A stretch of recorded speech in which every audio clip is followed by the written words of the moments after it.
चलें जी। तो we are dealing with the Old Testament survey two. मैंने टू लिखना भूल गया। और इसमें हम विजडम, पोइट्री और हिस्टोरिक सेक्शन को कवर कर रहे हैं। और हमने अभी तक हिस्टोरिकल सेक्शंस को कवर किया। और हमने last time wisdom and poetry section में से हमने बुक ऑफ जॉब हमने उसको स्टडी किया। और अभी इस हम लेसन में हम सीखेंगे खास तौर पर concerning the book of Psalms. Psalms एक ऐसी किताब है, ज़बूर की किताब एक ऐसी किताब है कि आप इस किताब को मेरे ख्याल से रोजाना ही पढ़ते हैं। मैं तो रोजाना पढ़ता हूँ। It's such a devotional book और इससे आपको इतना कुछ सीखने को मिलता है कि आप इसको बगैर पढ़े रह नहीं सकते। This is some this is a book जो आई थिंक सारे क्रिश्चियन वर्ल्ड में सबसे ज्यादा ये किताब पढ़ी जाती है। अब इसके कुछ बड़े इंटरेस्टिंग फीचर्स हैं। इंटरेस्टिंग फीचर्स क्या हैं कि नंबर वन, सबसे लंबी किताब बाइबल में वो ज़बूर की किताब, 150 अबवाब।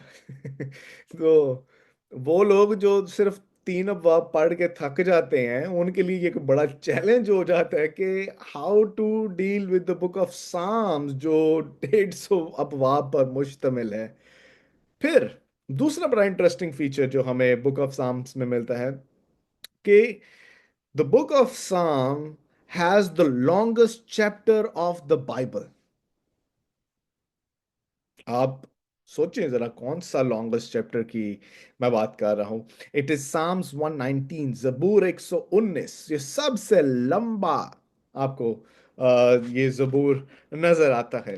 अब जरा इससे पहले कि मैं बताऊं, कोई सोचिए कि सबसे छोटा बाब बाइबल में कहाँ पे है, कौन सा है, कौन सी किताब में? हम्म। सबसे जो छोटा अबवाब आपको पूरी बाइबल में नजर आएगा, दैट इज साम्स 117।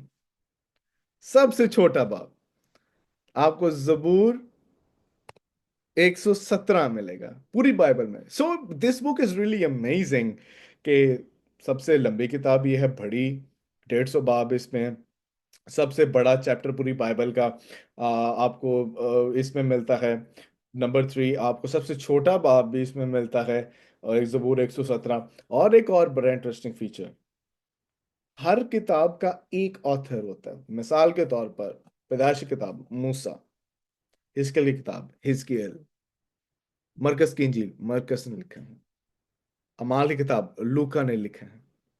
मगर जबूर, इसको कई मुसन्निफीन ने लिखा है। अभी हम उनके बारे में स्टडी भी करेंगे।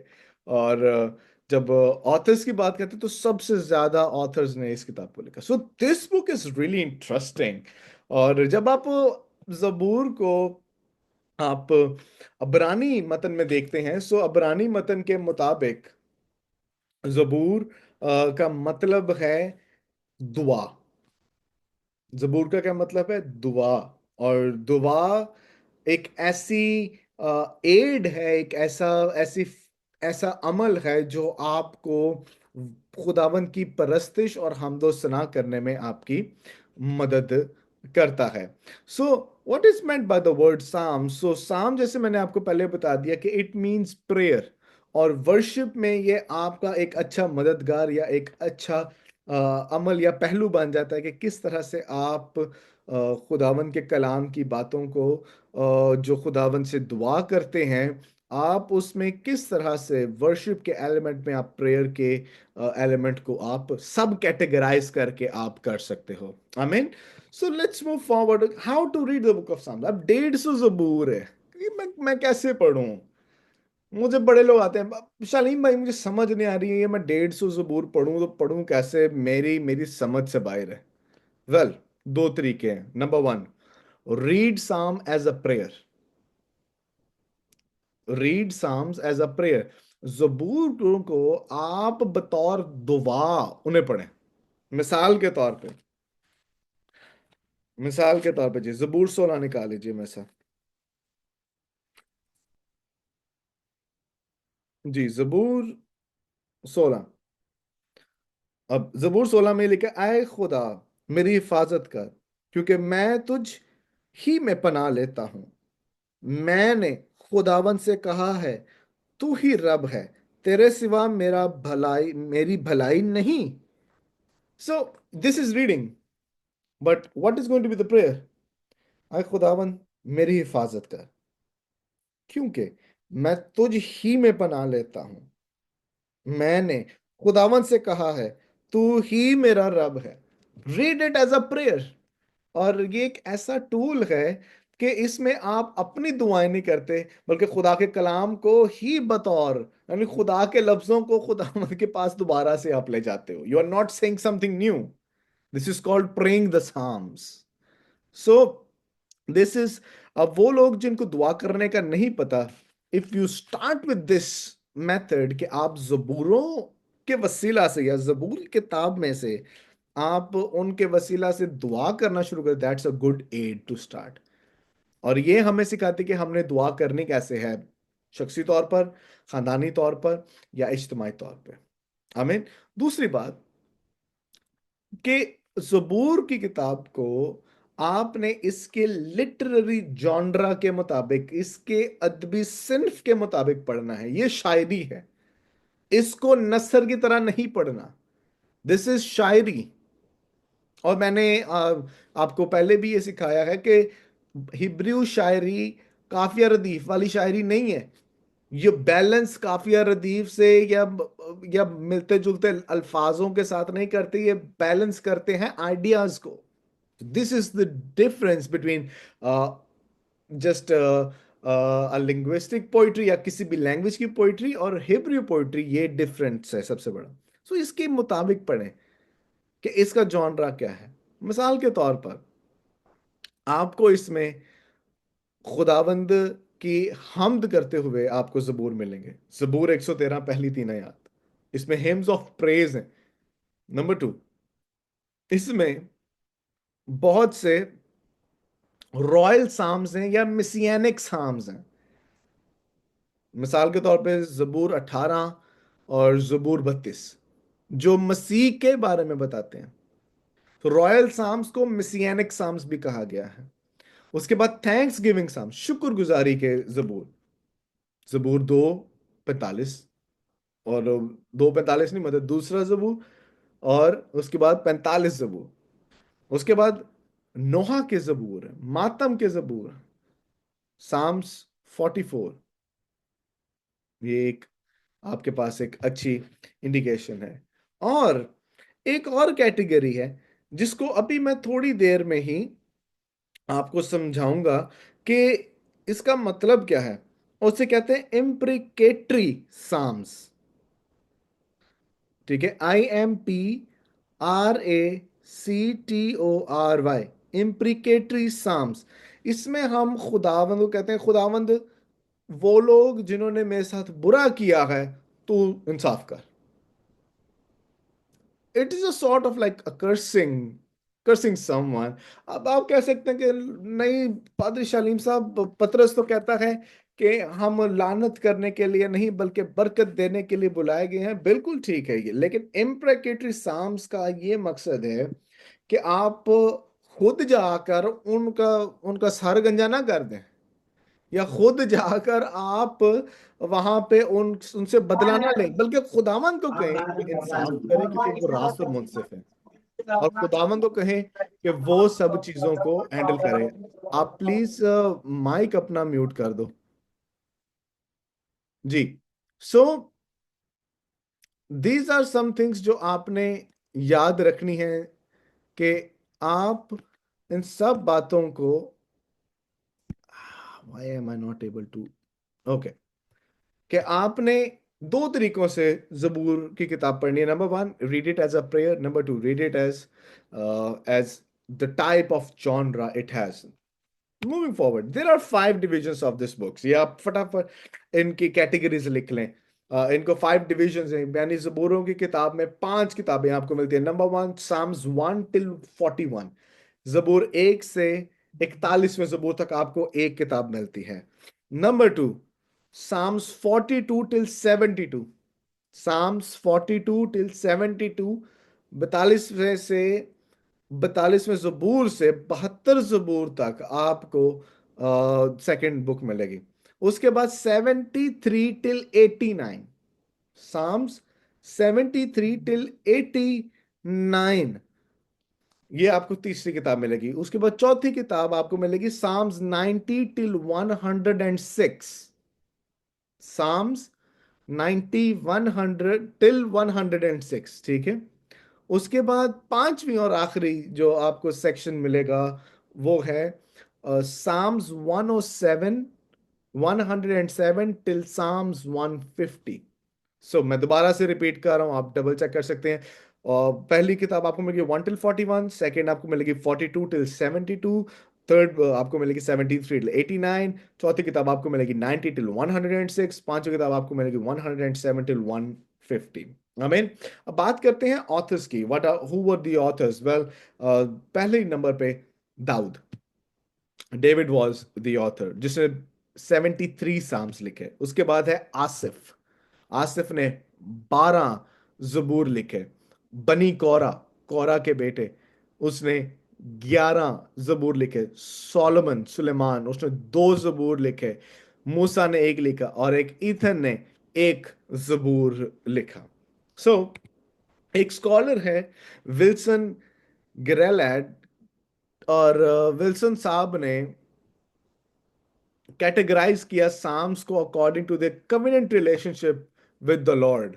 तो वो कुछ इस तरह से बयान करते हैं कि पहले जबूर से 41वें जबूर तक हमें वो जबूर मिलेंगे जिनमें इंपॉर्टेंस ऑफ इजराइल्स कविनेंट हमें जिक्र मिलेगा, जिसमें खुदावंद बहुत इंपॉर्टेंस देता है कि how Israel need to obey their covenant. Number 2, chapter 42 till 72, आप ये सीखते हैं कि किस तरह से अगली नस्लों को खुदावंद के अहद के मुतल्लक सिखाना है। आमीन। तीसरी बात, चैप्टर 73 till 81 के कविनेंट निभाया ही नहीं गया, वो तोड़ा गया। उसके बाद चौथी बात, 90 till 106, ये वही कैटेगरी जो मैंने आपको पहले लिखवाई है, लेकिन इसको ये विल्सन साहब ने इसको तो कैटेगराइज कर दिया according to in relationship with covenant. 90 till 106 के इसराइल और यहूदा अगर वो तौबा करेंगे तो ही वो मुल्क मऊदा में वापस आएंगे, अदरवाइज नहीं होगा। और इसके बाद Psalms 107 till 150, hope that the Lord will forgive, उम्मीद के खुदावंद उनके गुनाहों को माफ करेगा। I mean, so let's dive into the book. मेरी मेरी ये अप्रोच है कि मैं किताब का सर्वे देने के बाद कोशिश करता हूं कि हम उस किताब में से शॉर्टली, हर वर्ड्स पे मैं फोकस नहीं करूंगा, लेकिन मेजर थीम्स पे कुछ चीजों को मैं हाईलाइट जरूर करूंगा। तो पहली बात ये आउटलाइन है, आपको जबूर की किताब की एक आउटलाइन भी मिल जाएगी कि number 1, worshipping God when enemies attack, कि खुदावंद की परस्तिश आपने तब भी करते रहना है जब इब्लीस आपके खिलाफ खड़ा हो जाता है। आई मीन, स्ट्रेस, और साम्स स्ट्रेसेस करता है, ये वाली कैटेगरी जो साम्स की है वो स्ट्रेस करती है या एम्फेटिक है, और जोर डालती है कि आपने मुश्किल हालातों में भी फेथफुल, ईमानदार कैसे रहना है। दाऊद ने अपनी जिंदगी में बहुत सी मुश्किलात देखे। जब उसको ऑर्डेन कर दिया गया, जब सैमुएल ने उसे ऑर्डेन किया, उसके बाद जब वो साउल के दरबार में उसका दाखिला हो जाता है, वो दरबार में जाता है और बुरी रूहों को साउल की ऊपर से हटाता है। So what actually happens is के साउल जान जाता है कि this is the next king, और साउल दाऊद के अगेंस्ट जाता है। And what we get to see over here is के he goes against the lord, और बहुत सी मुश्किलात का सामना दाऊद को करना पड़ता है। So David was facing a lot of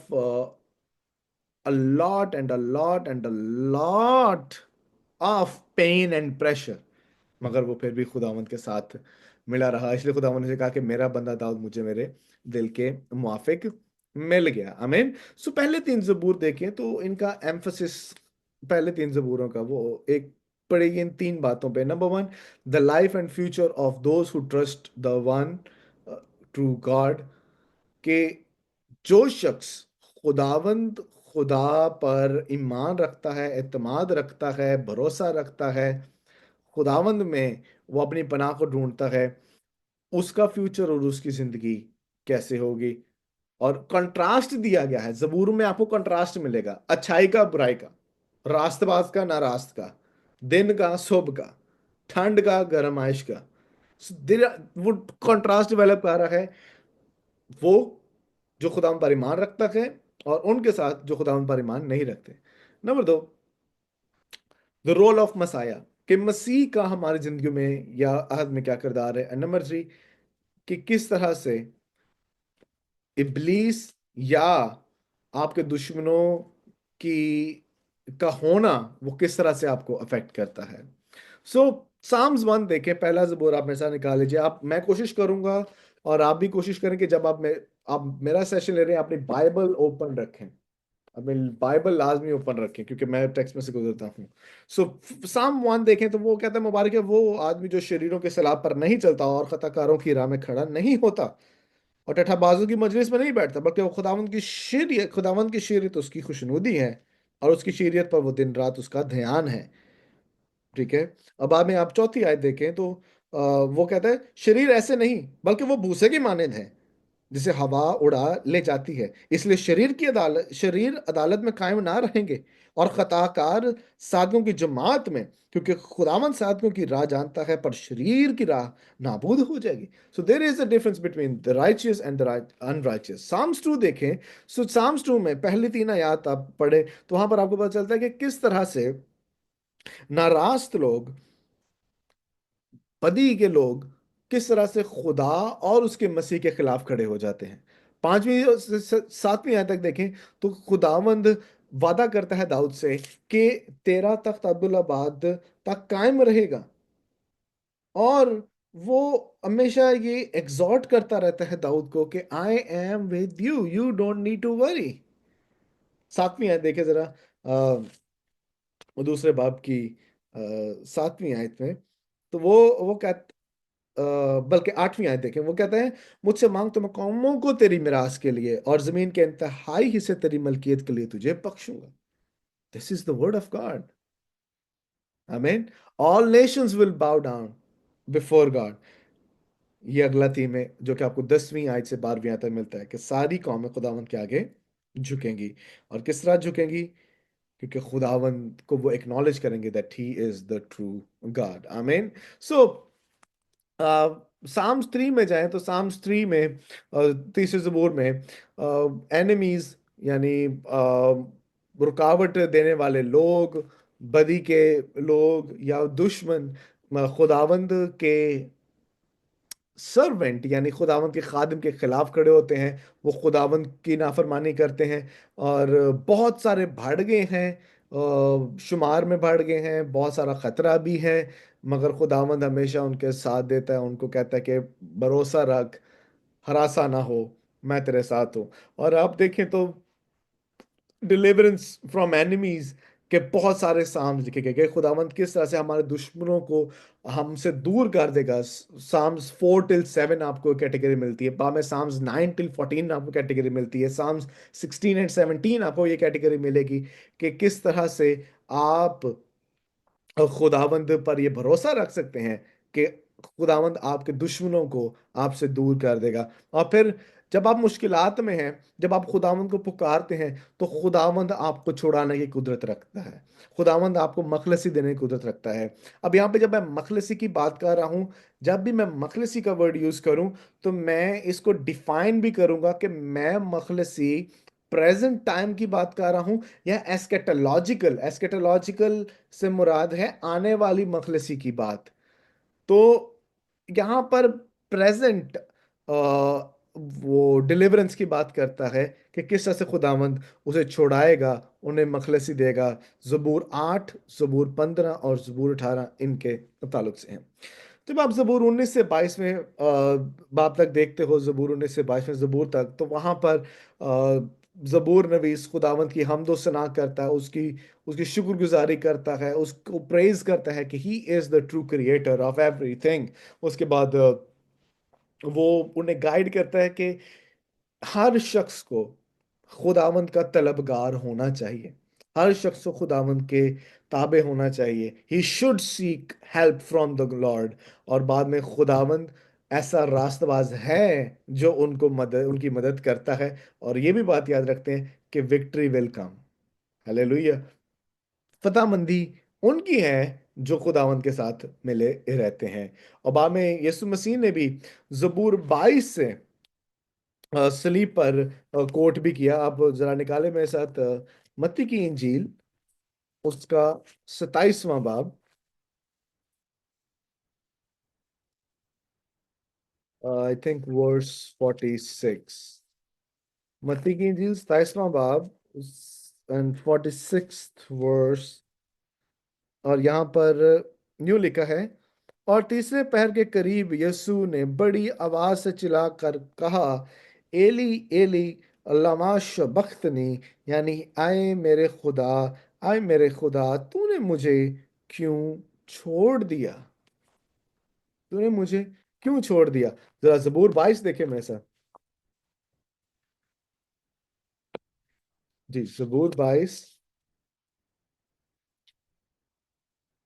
जी, पहली आयत देखें, क्या कहता है। आए मेरे खुदा, आए मेरे खुदा तूने मुझे क्यों छोड़ दिया। This is a strong and valid point उन लोगों के खिलाफ जो ये बताते हैं, ये मुनादी करते हैं कि अब हमें सिर्फ नया तमा पढ़ना चाहिए, पुराने की जरूरत नहीं। Your founder Jesus Christ was quoting Psalms. So true Christianity पूरी बाइबल को मानेगी, इन 66 किताबों को मानेगी। आमीन। सो ज़बूर 23 आप देखें आगे, ज़बूर 23 आता है, इट्स मोस्ट रेड साम एवर। खुदा मेरा छुपाने मुझे कमी ना होगी। वो मुझे हरी हरी चरागाहों में बिठाता है, वो मुझे राहत के चश्मों के पास जाता है, वो मेरी जान को बहाल करता है। हम हमें ये ज़बूर जुबानी याद है। और ज़बूर 24 देखें कि जब वो खुदावंद को एक्नॉलेज कर रहा है, ज़बूर 23 में वो खुदावंद को एक्नॉलेज कर रहा है, और ज़बूर 24 में वो खुदावंद को एग्जॉल्ट कर रहा है। यानी ज़बूर 23 में वो तस्लीम कर रहा है कि खुदावंद वाकई उसके साथ है, और ज़बूर 24 में वो खुदावंद को वो दर्जा देता है, उसको सर बुलंद करता है जिसके वो लायक है। और इसलिए हम ज़बूर 24 गाते हैं, रब खुदावंद बादशाह है, ओ जलाल दा बादशाह है। सो एक क्वेश्चन है इसी सेक्शन में से, जो ज़बूर नवीस जिसके बारे में हमें सिखाता है, how can faithful worshippers maintain their relationship with the Lord। किस तरह से ईमानदार अपना ताल्लुक खुदावंद के साथ कायम रखते हैं। नंबर 1, ज़बूर 32 इसका जवाब देती है, अपने गुनाहों का इकरार करके। आमीन। नंबर 2, खुदावंद की ताजीम करके। ज़बूर 33 उसकी 18वीं और 22वीं आयत, paying reverence to the Lord. तीसरी बात, खुदावंद उनको उनकी मुसीबतों से छुड़ाएगा, इस बात पर भरोसा रखना है आपने। ज़बूर 34 उसकी 19वीं आयत। चौथी बात, wait on God and act without worrying.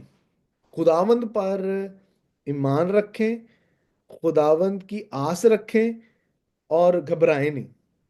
ज़बूर 37, Psalms 37।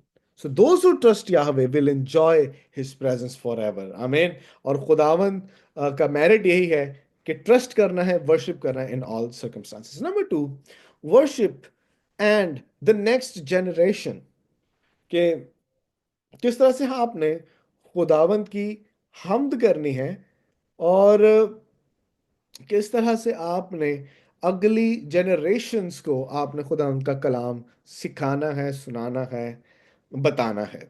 और ये ज़बूर 42 से 72 तक चलेगा। इट मस्ट बी टॉट याद रखें कि आपने अपना अकीदा, अपना ईमान अगली नस्लों को भी बताना है। और दाऊद के साथ साथ ये सेक्शन बनी कोरा, सुलेमान और आसिफ को भी फीचर करते। बनी कोरा ने इस सेक्शन में 42 से 49 साम्स तक लिखे। आसिफ ने 50वां ज़बूर लिखा।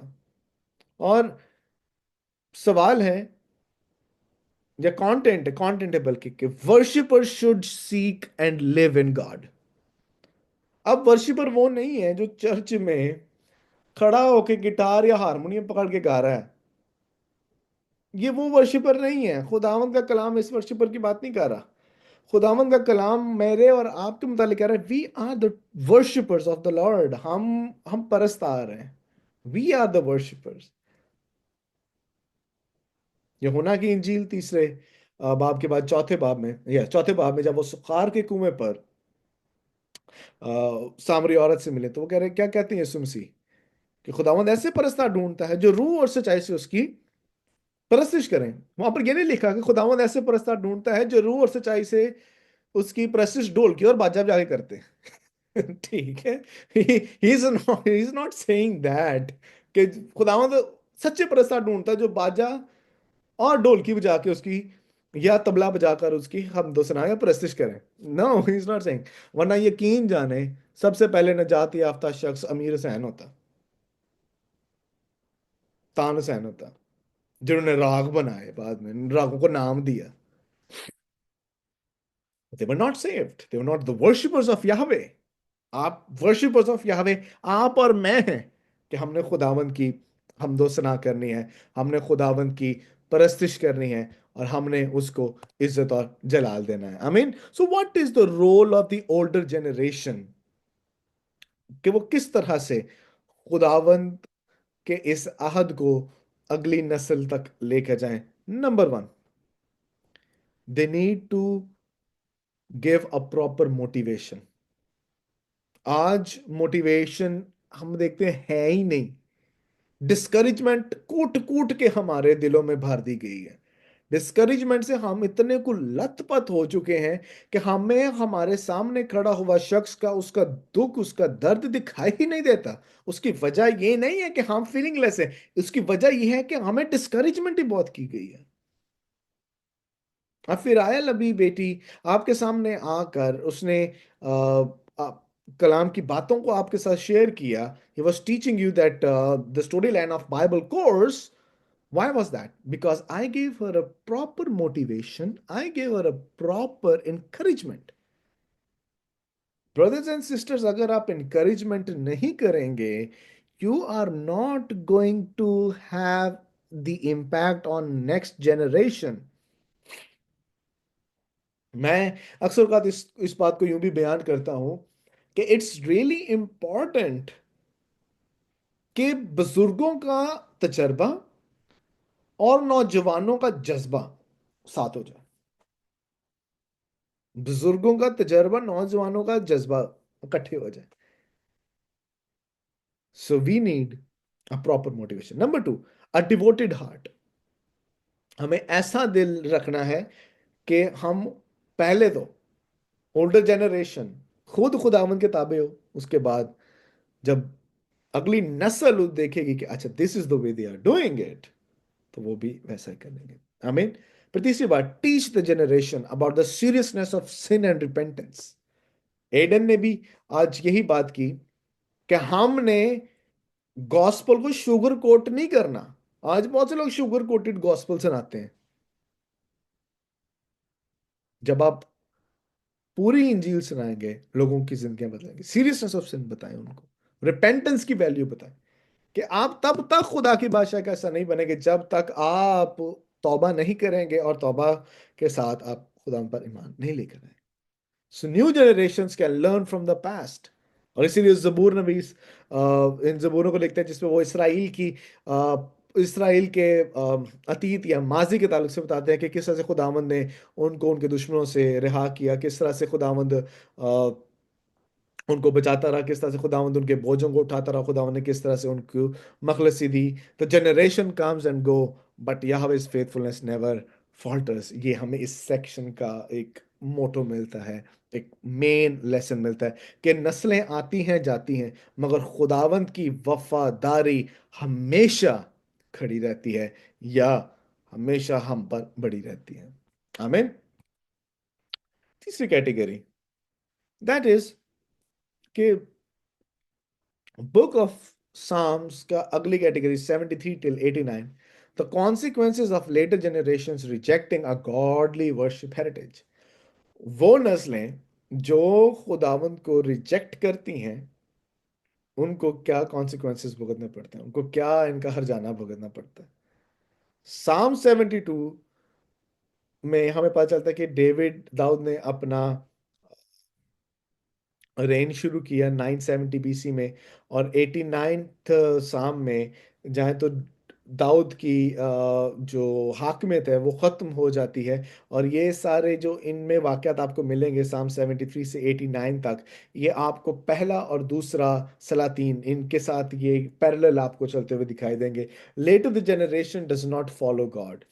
73 से 78, 73 से 89 तक हमें ये पता चलता है कि किस तरह से लेटर जनरेशन्स वो खुदाबंद किताबें फरमानी नहीं करती, और इस तरह से होता है कि खुदा उनको असीरी में भेज देते। This is all bible survey one. This is all bible survey one, या the overview of the Bible. जो अभी आप पढ़ रहे हैं आपने उसमें सीखा भी होगा कि दो हिस्सों में बढ़ जाती है kingdom, northern kingdom, southern kingdom, शुमाली सल्तनत और जनूबी सल्तनत। शुमाली सल्तनत इसराइल कहलाई, जनूबी सल्तनत वो यहूदा कहलाई।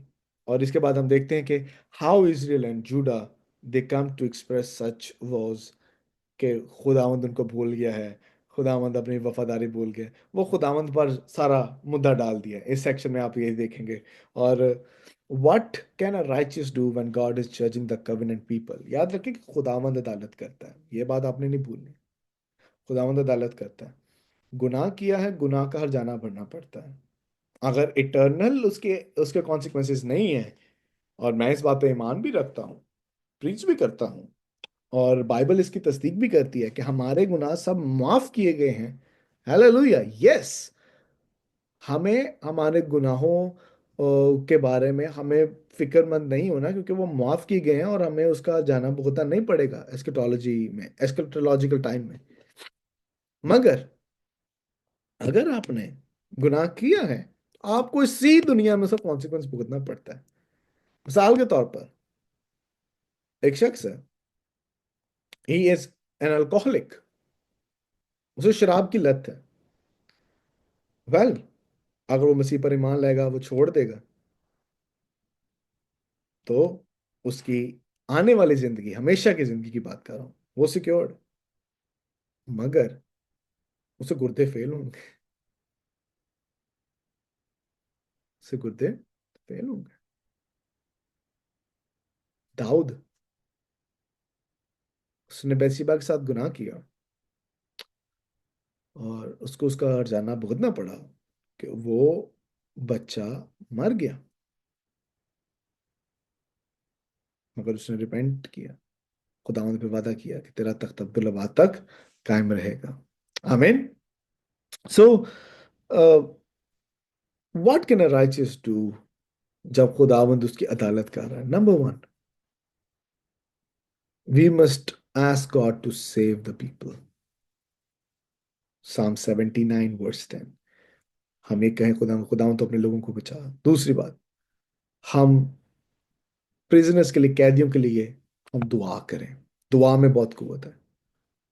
नंबर तीन, हम खुदावन से कहें कि खुदावन तो हमारे ईमान को और हमारी परस्तिश को रीन्यू कर, रीन्यू और वर्शिप। नंबर फोर, जस्टिस, खुदावन तो इंसाफ कर, साम्स 82 टू 83। पांचवी बात, कॉन्टिन्यूड सपोर्ट फ्रॉम गॉड, खुदावन से कहेंगे खुदावन तू मुझे सपोर्ट करता रहे, साम्स 84 85।